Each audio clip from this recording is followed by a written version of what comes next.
हाय, hello, नमस्कार. आता संडेला तर सर्वांना सुट्टी असते, पण बिचारा माझ्या नवऱ्याला आज काही सुट्टी होती नाही. त्यामुळे ते तयारी वगैरे करून आधी तर याला झोपेतून उठवलं. कारण याचा असा गोड-गोड चेहरा पाहिल्याशिवाय त्यांचा काही दिवस चांगला जात नाही. याला झोपून उठवलं आणि ते ड्युटीवर निघून गेले. आणि आज अक्षय तृतीया होती. त्यामुळे आईने इकडे सकाळीच अंघोळ करून आधी तर गॅसची पूजा केली आणि आता पुष्कळ काही बनवावं लागतं. त्यामुळे त्यांनी 5 वाजताच उठून सगळा स्वयंपाक मांडायला घेतला. आणि तोपर्यंत मी माझे घरातले बाकीचे कामं आवरली आणि आईंचा पूर्ण स्वयंपाक झाला होता. फक्त पोळ्या बाकी होत्या. तर आईंना म्हटलं, की "द्या मी पोळ्या करते." तर आणि भांड्याचा पण पुष्कळ सारा राडा निघाला होता. त्यामुळे आईने एका साईडला भांडे पण घासायला घेतली. आता आमची पूर्ण तर कामं आणि स्वयंपाक वगैरे सगळं काही झालं होतं. फक्त आता यांचीच घरी यायची वाट होती.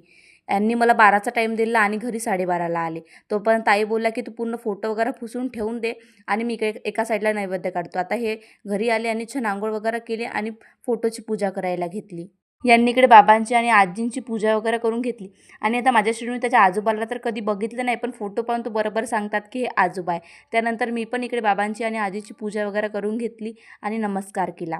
नंतर छान जेवण केलं आणि आई बोलल्या, की आज हे पान खावं लागतात कारण याचा मान असतात आणि मला पान पहिली गोष्ट खूप जास्त आवडतात. त्यामुळे मी मानाच्या खातीर आणि माझ्या आवडीच्या खातीर मी चुपचाप पान खाऊन घेतलं आणि छान झोपली आणि नंतर सायंकाळला आईच्या मंदिरमध्ये जायला गेली आणि आज इकडे पुष्कळ हवाधून होती. आणि पाण्याचे थोडे-थोडे थेंब पण आले होते. पण वातावरण मात्र खूप छान झालं होतं. नंतर हवाधून थोडी स्टॉप झाली आणि मी आणि माझ्या मुलाने थोडासा परिसर झाडून घेतला आणि दिवाबत्ती करून आम्ही घरी यायला निघालो. आणि रस्त्यातच मला फ्रुट्स दिसून गेले.